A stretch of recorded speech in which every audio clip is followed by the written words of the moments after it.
እና መነጋገር ያስፈልጋል በሱ ውስጥ መፍትሄ እናመጣለን አሁን ያለው ጩኸት ይረግባል ጊዜያዊ ነው አይምሰላችሁ ሆያ ሆዬ ነው ሆያ ሆዬ ለቡሄ ይሰራል እንጂ አይሻገርም አገር ከሆያ ሆዬ በላይ ናት ስለዚህ ረጋ ብለን ነገር ማየት ያስፈልጋል ይሄ የሚዲያ ጉዳይ ዋይት ግሬይ ብላክ የሚባል ፕሮፓጋንዳ አለ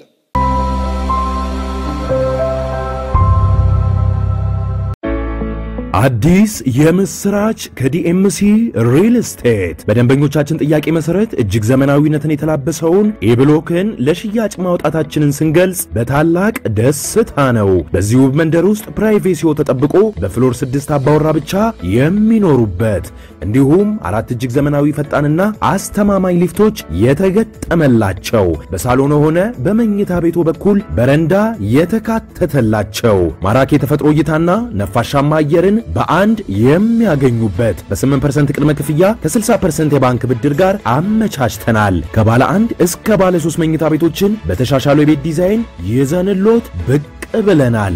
ምን ይጠብቃሉ? አሁኑኑ ከታች ባለው ስልክ ይደውሉ። ከሌላ ሀገር የመጡ አሉ። የሀገሬው ሰው 1 ሚሊዮን ነው። የውጩ ሰው ከ10 ሚሊዮን በላይ ነው። 10 እጥፍ ይበልጣቸዋል ከውጭ የመጣው ሰው። ይሄ ነዋሪው ነው። በየአመቱ ግን 130 ሚሊዮን ህዝብ እየገባ ይወጣል። 1 ሚሊዮን ህዝብ 10 ሚሊዮን መሸከም ችሎ 130 ሚሊዮን ያስተናገደ ሳምንት 2 ሳምንት ያስተናገደ እየሸኘ እኛ እዚህ 10 እና 20 ኦሮሞ ወይም ትግራይ እዛ ተቀመጠ ብለን ምን ንገፋፋ ከሆን በቀላሉ ደንቆሮች ነን ማለት ነው።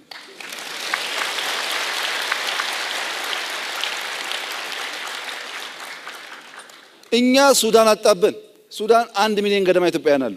ካርቱም ብትሄዱ ኢትዮጵያ ብቻ ነው። ሱዳን አጣበን፣ ጅቡቲ አጣበን።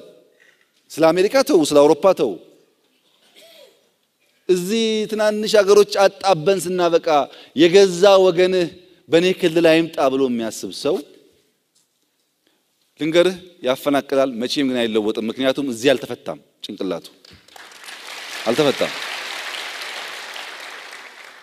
አሜሪካን ተመልከቱ። እስከ 9/11 የሚባለው የአልቃይዳ ጥቃት ጊዜ ድረስ በከፍተኛ እድገት ላይ ያለች ሀገር ናት። 9/11 ከመጣ በኋላ ለውጊያ 1.7 ትሪሊየን ዶላር አወጣች አሜሪካ። 1.6 ትሪሊየን ዶላር ማለት የዚህ ሩብ አፍሪካ ቢመጣ አፍሪካን ይገለባብጠው ነበር። ሩቡ ለልማትና እርዳታ ሲሆን እጇን ሰብስባ ለመግደል ሲሆን ግን መነዘረችውና አሸነፈች ወይ ተጠቀመች ወይ ካላችሁ ግምገማው የተለየ ነው። በውጊያ ማሸነፍ የለማ፣ በሚሳኤል ማሸነፍ የለም። የጊዜ ጉዳይ ነው እንጂ ትሸነፋለህ። አንድ ሁለተኛ 9/11 ጥቃት ሲመጣ ከዚያ በፊት አሜሪካ መሄድ ቪዛ ችግር አልነበረም። ሰው አፕላይ ያደርጋል ይሄዳል። ክፍት ሀገር ነው አገሩ። ከመጣ ሁሉ ገንዘብ ይሰበስባል። በባንክ 50 ሺህ 100 ሺህ ማንቀሳቀስ ችግር አልነበረም። አሁን አሜሪካ ውስጥ $5,000 ከሱ ወደኔ ከመጣ ፍላግ ያነሳል ባንክ ላይ። ማን ነው $5,000 ያንቀሳቀሰው? ለምን? አሸባሪ ነው የሚል ሐሳብ በውስጣቸው አለ። ልጅናና ነው፣ ለሕክምና ነው፣ ለልማት ነው የለም፣ ሁሌ ጥፋት ነው ብቻ ስለሚያስቡ ቪዛውም ዝግ ሆነ። ቪዛ ዝግ ሲሆን ዕውቀት አይፈስም ወደ ውስጥ። ቪዛ ዝግ ሲሆን ሀብት አይፈስም ወደ ውስጥ። በዚህ መንገድ ደግሞ ወጪ ያለ ውጊያ ያለ በየጊዜው የአሜሪካን ፓወርና ካፓሲቲ እየቀነሰ ሄደ። ክፍት መሆንና መቀበል ሀብትም ዕውቀትም ያመጣል እንጂ ጉዳት የለውም። እንኳን እርስ በርሳችን ለሌላውም ቢሆን መፍትሄው ግን ምንድነው? ጠላቱን ያለየ ችግር ያለየ ሰው መፍትሄ ያመጣ። 10 ሰው ፍለጋ የትግራይ ህዝብን ጠላቴ ብሎ ካሰበ 15 ሰው ፍለጋ የአማራ ህዝብን ጠላቴ ብሎ ካሰበ ጠላቱን አለየም ማለት ነው። ወይም ችግር አለየም ማለት ነው። ችግር ካለየ ደግሞ መፍትሄ የለም፣ አይመጣም። መቀራረብና መነጋገር ያስፈልጋል። በሱ ውስጥ መፍትሄ እናመጣለን። አሁን ያለው ጩኸት ይረግባል ጊዜያዊ ነው አይምሰላችሁ። ሆያ ሆዬ ነው። ሆያ ሆዬ ለቡሄ ይሰራል እንጂ አይሻገርም። አገር ከሆያ ሆዬ በላይ ናት። ስለዚህ ረጋ ብለን ነገር ማየት ያስፈልጋል። ይሄ የሚዲያ ጉዳይ ዋይት ግሬይ ብላክ የሚባል ፕሮፓጋንዳ አለ። ዋይት ፕሮፓጋንዳ ማለት እኔ ኤኬሌ የሚባል ሰውዬ ከዚህ መስሪያ ቤት ብዬ የማውጣው ማስታወቂያ ወይም ንግግር ነው። በተደጋጋሚ ሊነገር ይችላል፣ ግን ሶርሱ ይታወቃል። ግሬይ ፕሮፓጋንዳ የሚባለው ከየት እንደመጣ አይታወቅም፣ መርፍ ይወረውራል። አሁን በሶሻል ሚዲያ የምታዩት ማለት ነው። ማን የጻፈው ከየት አመጣው አይታወቅም። የፈለገውን ነገር ጽፎ ተቀባዩም ከየት ነው አይልም፣ ሰጪውም ሆን ብሎ ደብቆ ይለቀዋል። ህዝብና ህዝብ ያጋጫል። ጥቅም ያለው የመሰላችሁ ሰዎች ካላችሁ ደጋግማችሁ አስቡ። በዚህ መንገድ ማሸነፍ ፋሽኑ አልፏል። አሁን ማሸነፍ የሚቻለው በልማት በስራ በፍቅር ብቻ ነው እንጂ ሰውና ሰው ያጣላው እዛ ውስጥ ማገኘው ነገር አለ ብሎ ማሰብ ስተት ነው፣ ኋላ ቀርነት ነው። የሚዲያ ሰዎች በአንክሮ ማስተዋል ይኖርባቸዋል። ኢትዮጵያውያንን ከኢትዮጵያውያን በማጋደል የሚገኝ ትርፍ ስለሌለ መከላከያን በሚመለከት መከላከያ እንግዲህ የት መቀመጥ አለበት፣ ለምን መቀመጥ አለበት፣ መቼ መቀመጥ አለበት የሚለውን የሚወስን አካል አለ። የሴኩሪቲ ካውንስል ያ ያላስተላለፍን በሚመለከት ትጥቅም በሚመለከት ጊዜያዊ ትሬት እና ፖቴንሻል ትሬት የአሁን ጠላትና የይሆናል ጠላትን ተንትኖ አስተላለፍ ያስቀምጣል። ከትግራይ የዛላምበሳን ድንበር ለመክፈት ስንሄድ ስመለስ ተናግሬ ነበር። ያስታውሱ እንደሆነ ወታደሩ ያለበት ሁኔታ አሳዛኝ ነው። ወታደሩ ያለበት ሁኔታ በጣም ከባድ ነው። ሰብሰብ አድርገን ማሰልጠን ማዘመን እንፈልጋለን። አሁን የምንሰጋበት ነገር ብዙ አይደለም፣ የሚያሰጋን ነገር የለም፣ ያለውን ነገር ስለምናውቅ ማለት ነው። ያ ካልሆነ ወታደር እዛ ቢቀመጥም ሞራል አልባ ስልጠና አልባ ወታደር ተዋክቶ አያሸንፍም። ከምንም ነገር ጋር ትስስር የለውም። ያስታውሱ እንደሆነ ዛላምበሳ ደርሼ የመጣው ቀን በሚዲያ ተናግሬያለሁ። ካሁን በኋላ ፎከስ የምናደርገው ስልጠና ነው ምናምን ብዬ ተናግሬ ነበር። ምንም ካሁን ጋር ትስስር የለውም። እስካሁን የቆየው አዋጅ ስናወጣ ሪፎርም ስንሰራ ስትራክቸር ስንሰራ ነው። ግን እንዳሉት የሚዲያ ሰዎች ሮንግሊ ስለሚወስዱ ህዝብ ያዘናጋሉ እንጂ ካሁን ጋር ጉዳይ ትስስር የለውም። ትግራይ ስትወረር ትምህርት ላይ ነበርን ሰዎች ትምህርታችን ትተን ትዳራችን ህይወታችን ትተን ሄደን ግማሾቻችን ሞተን ግማሾቻችን እንደተከላከልነው ሁሉ ነገም በትግራይም ይሁን በጋምቤላ በሶማሌም ይሁን በቤኒሻንጉል የሚያጋጥም ችግር ካለ እኔ በኢትዮጵያውያን ጥርጣሬ የለኝም። የጋራ ኃላፊነት ስለሆነ በትዕግስትና በማስተዋል ማየት ጥሩ ነው። የመከላከያን ጉዞ ማደናቀፍ ትክክል አይደለም። መንግስት መጠየቅ ይቻላል። ምን ያረክ ነው? ስጋት አለን እዚህ ጋር ጠብቀን ማለት ይቻላል። ከዛ ያለፈው ግን ወታደሩን እረፍ ህዝብን አትነካም በመባሉ ነው እንጂ ግጭት ሊያመጣ ይችላል። ሰው ሊሞት ይችላል። በራስ ኃይል ጉዳት ከደረሰ ደግሞ ጥፋት ነው። ለምንድነው እንደዛ ያደረግነው? አምና መከላከያ በአምቦ ለማለፍ ሲሄድ የአምቦ ወጣቶች ሲዘጉበት የአምቦ ወጣቶች ጨፍልቆ ያልፋል። በቦረና ሲሄድ ቦረና ወጣቶች ሲቆሙበት ጨፍልቆ ያልፋል። ያም መድገም አንፈልግም። እኛ መድገም ስለማንፈልግ አትጨፈልቅም፣ ቁም፣ ህዝቡን ስማ፣ አማክርና ተነሳል። የየትኛውም ጫፍ የኢትዮጵያ ህዝብ ግን ማወቅ ያለበት የፌደራል መንግስት ሰራዊቱን ከአንድ ጫፍ አንድ ጫፍ ማንቀሳቀስ አብሶሉት ፓወር ነው ያለው።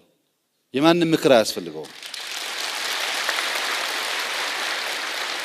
ከአንድ ጫፍ አንድ ጫፍ ሲያንቀሳቀስ ከትግራይም ይሁን ከጋምቤላ አንዲት ሜትር ቦታም ብትሆን ጥቃት እንዳይደርስባት መከላከልም ግዴታው ነው። ኢኳሊ ማለት ችግር ካጋጠመ ትግራይ ክልል መከላከል ዋነኛ ስራው ነው። ጋምቤላ ካጋጠመ ዋነኛው ስራው ነው። እንቅስቃሴ የሚደረግበት ግን በርካታ ነገሮች አሉ፣ የሚነገሩም የማይነገሩ። አሁን ለምሳሌ ሌላ ቦታ አደጋ ይደርስብን ቢሆንስ የጋራ ፕሮጀክታችን ሊጠቃ ቢሆንስ ምናውቀው ነገር አለ? ስንዘጋጅ በኔጌቲቭ ማየት ብቻ ሳይሆን ሌላም ነገር ሊኖር ይችላል ብሎ ማሰብ ጥሩ ይሆናል እንጂ በፍጹም አሁን ከሚወራው ወሬ ጋር የሚያያዝ ነገር አይደለም። የትግራይ ህዝብን አሳልፈን የሚሰጥበት ልብም አእምሮም ሞራልም የለንም። እንደዛ እናደርግም የለንም። በዛ አይን ቢታይ ጥሩ ይሆናል። ሚዲያዎችም ሚናቸውን እንደዛ ቢጫወቱ በጣም ጥሩ ይሆናል። አካል ጉዳተኞችን በሚመለከት ትኩረት አልተሰጠም ያሉት እህቴ ትክክል ነው። ብዙ ስራ ያስፈልጋል። በመንገዳችን በቢሮአችን ብዙ ቦታ ላይ ስራ ያስፈልጋል። ይሄም ልክ እንደ ሰላሙ የእውቀት ችግር ነው። የኛ ዜጎች መብት ያላቸው መሆኑን ካለመገንዘብ የመጣ ነው። ለነሱ የሚያስፈልገውን ነገር ማድረግ ከሁላችን ይጠበቃል። ነገር ግን በሁለት ጉዳይ ላይ ኮሜንት ማድረግ የምፈልገው ቋንቋ በሚመለከት ማንኛውንም ቋንቋ ማወቅ ጥሩ ነው። እሳቸው እንዳሉት አንድ የማይሰማን ሰው በምልክት ቋንቋ መግባባት መቻል ጥቅም እንጂ ጉዳት የለውም። ያ የማይሰማ ሰው ዛሬ እዛ ቤት ሆነ እንጂ ነገ እዚህኛው ቤት ሊሆን ይችላል። ምንም የምናውቀው ነገር የለም። በየቤታችን ሊገባ ስለሚችል ማወቃችን ጥቅም ነው። ግን ቋንቋውን ባስገዳጅ እንዲያርጉ እንደዛ አታርጉ እንደ መንግስት አይባልም። ለማወቅ እንሞክር እናመቻች የሚለው ሐሳብ ጥሩ ይሆናል። ሁለተኛው የሰበታን በሚመለከት ቁጥራቸውን በትክክል አላቅም። ምናልባት ግን 1000 2000 ሊሆኑ ይችላሉ ብዬ አስባለሁ። ተማሪዎቹ ይሆናሉ። ቁጥራቸውን ያውቃሉ?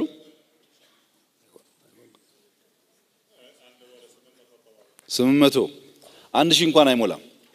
አሁን ለዚህ መንግስት መጠየቅ የለበትም። ሰበታ ውስጥ ቢያንስ 100 ፋብሪካ አለ። ቢያንስ 10 ሰው ለአንድ ፋብሪካ ምሳ ማብላት ምንድናት? ገና እኮ ነው ይቀጥላል። ይሄ ጉዳይ እየቀጠለ የሚሄድ ነው።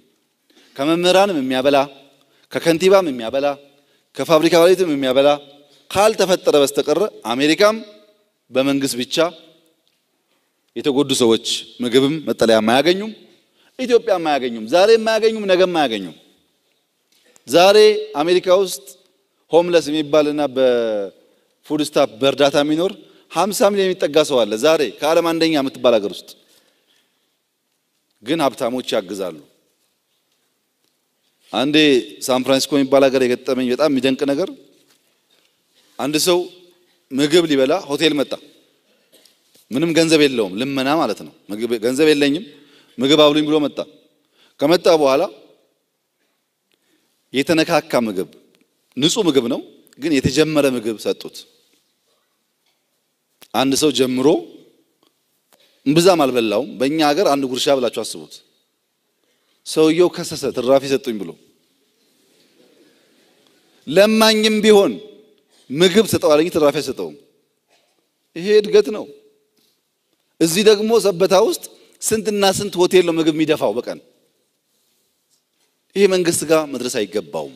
ባህር ዳርም ጎንደርም መቀሌም ችግርተኞች አሉ። በየቦታው እያገዝን መሄድ ጥሩ ነው። አሁንም በፈርስት ሌዲ ኦፊስ አካል ጉዳተኞች ለማገዝ በርካታ ዊልቸሮች አምጥተው ሲያግዙ ነበር። ታውቃላችሁ ብዬ አስባለሁ። እዛ አካባቢ ትኩረት ያስፈልጋል። ግን ሁሉም ሰው ያርገው። ሁሉም ዜጋ ካላደረገው በስተቀር በመንግስት ብቻ ከሆነ አይሆንም። የመምህራን የማደሪያ መምህራን ኮሌጅ ማደሪያ ስለቀረ ሴቶች እየወለዱ የሚለው ሐሳብ ያው የመምህራን ማህበር ተጠሪ ስለሆኑ የብዙዎች ጥያቄም ስለሆነ ይመስለኛል በዚያ ደረጃ ያነሱት። ግን ሐሳቡ ትክክል አይደለም። ምክንያቱም እርግዝና ያለው ከግቢ ውጭ ስንከራይ ብቻ አይደለም። እርግዝና የትም ቦታ አለ። አሁን ጉዳዩ መሆን ያለበት ብሩ በቂ አይደለም፣ ውጭ መኖር የለባቸውም፣ እንዳይቸገሩ ይታገዙ ነው እንጂ ለማርገዝ አስባ የወጣችን ልጅ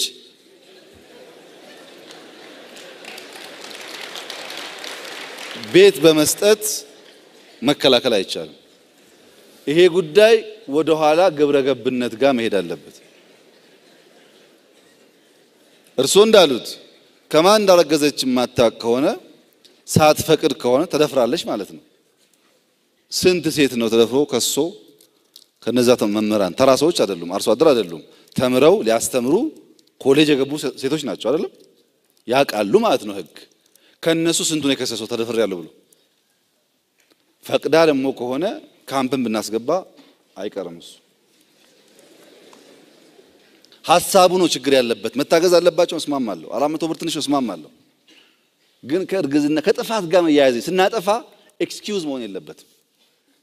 ሰው መተን ስናበቃ መንግስት እንዲህ ስላደረገ ነው ካል ትክክል አይደለም። ጥፋቱን በራሱ እንትን ማየት ጥሩ ይሆናልና የወጡበት ምክንያት እርሶ እንደሚያውቁት በርካታ መምህራን ለማስተማር ካለ ፍላጎት የቦታ ችግር ምን ይሁን እንዴት እንመልሰው ትምህርት ሚኒስቴር አጥንቶ ያቀርብና ያኔ እናየዋለን ምን ማድረግ እንደምንችል በጥናት መልስ እንሰጣለን። ነገር ግን ከሚያጋጥሙ ችግሮች ጋር በቀጥታ አናያይዘው እንደዛ ከሆነ ችግር ስለሚሆን አዲስ አበባ ውጭ ያሉ ሁኔታዎች ያሳስቡናል ያሉት የአዲስ አበባ መምህር ያው አዲስ አበባ ያሳስበናል። ጦርነት ነጋሪ ግጭት ነጋሪ ሚዲያዎች ግለሰቦች ካሉ የትም ቦታ ያሳስባል።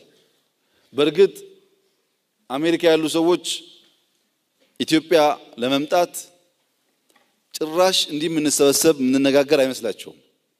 በየቀኑ ውጊያ ላይ ይመስላቸዋል።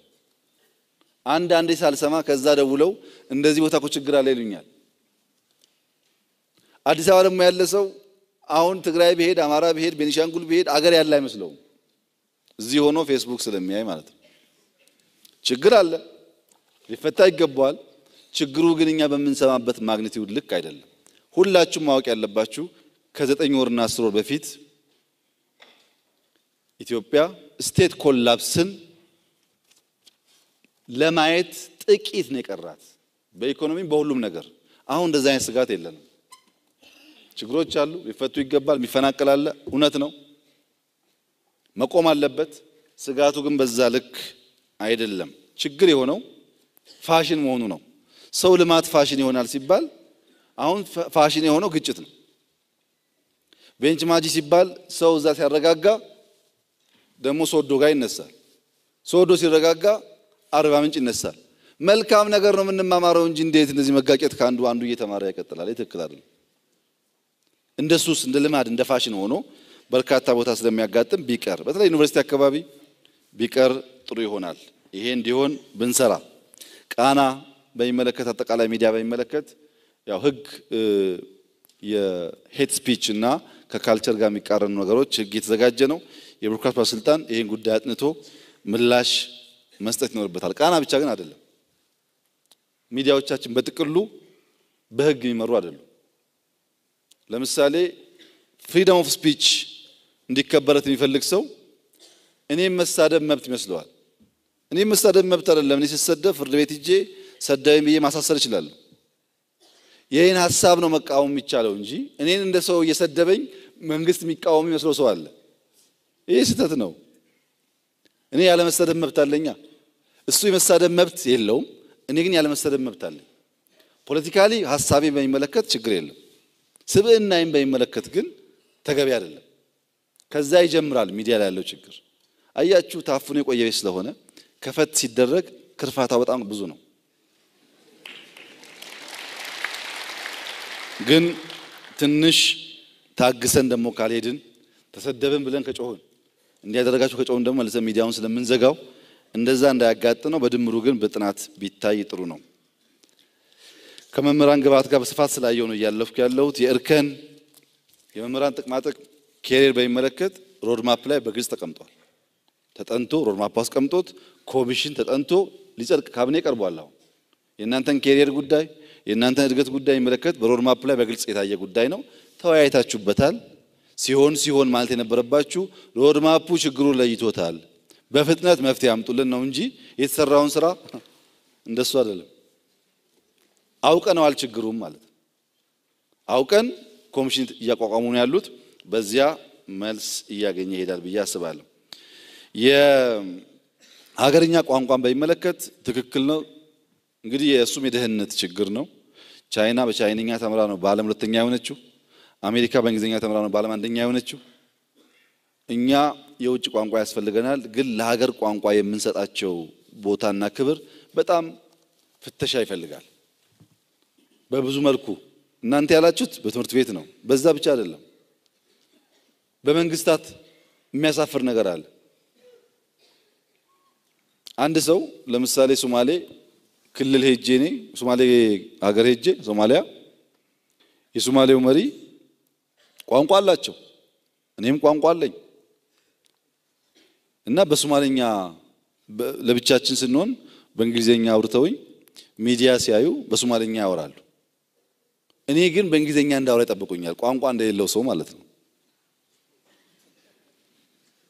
እና በጣም የሚገርማችሁ እኛም ጋር ህግ ስለሌለ እናደርገዋለን፣ ግን ስህተት ነው። እኛም ቋንቋ እኛ ያላከበርነውን ቋንቋ ማንም አያከብርልንም። ደግሞ ያኛውን ችለን ቢሆን ጥሩ ነው። በማንችለው የምንቸገረው የምንችለው እያለ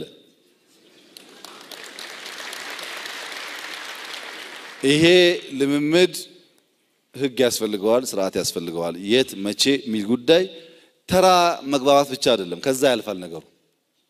የሀገር ክብር ጉዳይ ስለሆነ በትምህርት ቤትም በመንግስትም ማየት ያስፈልጋል። ትክክለኛ ሐሳብ ነው ቢታይ። የቦረና ሰላም ቅድም ከወለጋ ጋር ካየሁት ይታያል። የውሸት ትምህርት ማስረጃ በትምህርት ብቻ ሳይሆን በመንግስት ቤትም ከፍተኛው ችግር እሱ ነው። እሱም መታየት አለበት። ቆላማ አካባቢና ሲኦሲን በሚመለከት ቅድም ባነሳሁት ቢታይ ይሻላል፣ በዛ ቢታይ ይሻላል። ትምህርት የፖለቲካ መናኸሪያ ሆኗል፣ የፖለቲካ ሴንተር ሆኗል የሚል ጥያቄ ያነሱ መምህር ነበሩ። መስጊድስ ቸርችስ የት ነው ያልሆነው? ኩሽናስ ጫት ቤትስ? ፕሮፌሽናሊዝም የሚባል ነገር እኮ የለም። በሄዳችሁበት ሁሉም ተንታኝ ነው። የአማርኛ መምህሩም የፖለቲካ መምህሩም የፊዚክስ መምህሩም ሁሉም አንድ ሙያ ስለያዘ ሁሉም ፖለቲከኛ ስለሆነ ሌሎች ሙያዎች ችግር ውስጥ ገብተዋል። መስጊዶች ሃይማኖታቸውን ማስተማር፣ ሰላም ማስተማር፣ ቸርቾች እንደዚያ ማድረግ፣ ሆስፒታሎች ማከም፣ ትምህርት ቤት ማስተማር። ትምህርት ቤት እንኳን ፖለቲካም እንደ ክርክር ቢነሳ በሐሳብ ደረጃ ከሆነ ችግር የለውም መለማመጃ ስለሆነ። ሌላ ቦታ ግን ቤት ተመልከቱ እስኪ። ባልና ሚስት ስለ ፖለቲካ ሲያወሩ ሰራተኛ ምግብ አቅርባ አትሄድም እኮ። አረ እንደዛ አለን ፌስቡክ ላይ ያየሁት አትልም? ነገሩ ፈር እየለቀቀ ነው። እኛ ፖለቲካ ሃይማኖት ሊሆን አይችልም። ፖለቲካ አጠቃላይ ህይወት ሊሆን አይችልም። ባለቤት ያስፈልገዋል። ሁሉም ስራውን ካልሰራ በስተቀረ አላዋቂ ምናምን እንደሚባለው ስለሚሆን ችግር ያመጣል እሱ። እኛ የፖለቲካ ተሳትፎ ለምሳሌ መከላከያ ብቻ የነበረውን ሁሉም የደህንነት ተቋማት የፖለቲካ የፓርቲ አባላት እንዳይሆኑ፣ ኃላፊዎች የፓርቲ አባላት እንዳይሆኑ ከሪፎርም በኋላ እየሰራን ነው። ወይም ስራችሁን ወይም ፓርቲያችሁ የፓርቲ አባል ሆናችሁ የሴክሬታሪ ተቋም መምራት አትችሉም፣ ምክንያቱም ገለልተኛ መሆን ስለማትችሉ ብለን ጀምረናል። የሚቀሩ ነገሮች ካሉ ወደፊት እያደጉ ይሄዳሉ። ሁሉስ ፖለቲካ ከገባ ግን አገር ስለሚያፈርስ ቢታይ የሚለው በጣም ትክክለኛ ሐሳብ እና ሁሉም ጋር መሆኑን ቢታሰብበት ጥሩ ነው። መምህራን ጋር የሚያያዘውን እያለፉ ነው። ቅድም ስላነሳው ከትምህርት መሻሻል እና ሃይ ስኩል የሚያስተምሩ ሰዎች ወረቀት እያላቸው ኮሌጅ ማስተማራቸው የሚለውን ጉዳይ ቅድም ባየሁት ሐሳብ ቢታይ ጥሩ ነው። ተግባቦት በሚመለከት በደንብ አድርገው አስቀምጠዋል እህቴ። በእርካብ ላይ ያለውን በጣም ወሳኝ ነገር ነው። ተግባቦት ማለት 93% በንግግር ሳይሆን በነን ቨርባል በጀስቸር ብቻ ሰው ኮሙኒኬት ያደርጋል። ብዙ በመናገር ማሳመን ከምንችለው በላይ በነን ቨርባል በትንሽ ነገር ሰው ማሳመን ይቻላል። ኮሙኒኬሽን ወሳኝ ነው። አለመነጋገርም ችግር ነው፣ አለመቀራረብም ችግር ነው። ከዚያ ሲያልፍ ግን ለግንኙነት ለተግባቦት የሚሰጠው ቫልዩም ከፍ ያለ መሆን አለበት። ያ ካልሆነ ችግር ነው የሚለው ሐሳብ ትክክል ነው። ከሚሰበሰብ ገንዘብ ጋርና ከቦንድ ጋር የሚያያዝ ሐሳብ ተነስቷል። ህዳሴ ግድብ እንጨርሰዋለን።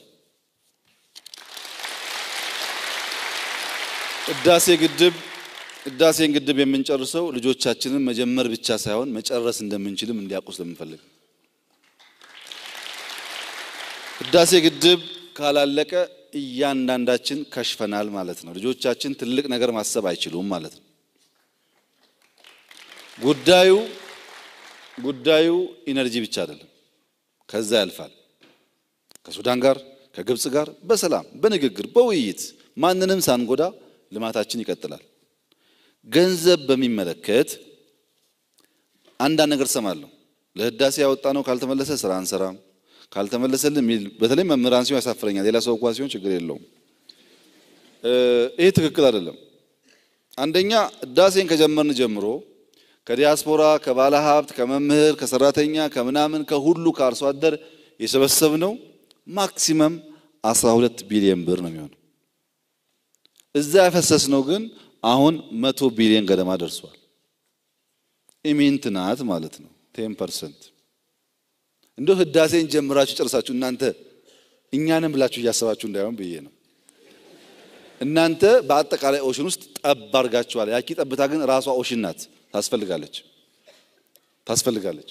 ከሌለ ነገር ስለምታወጡ የኛ ብላችሁ ስለምታወጡ አምናችሁ ስለምታወጡ ሳንቲም መባከን የለበትም።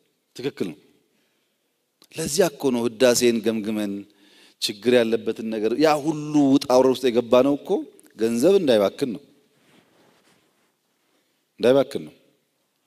ወደፊት ይዋጣ ላይ ይዋጣ መዋጣት አለበት፣ ማዋጣትም አለባችሁ። እኔም እናንተም። ነገር ግን እናንተ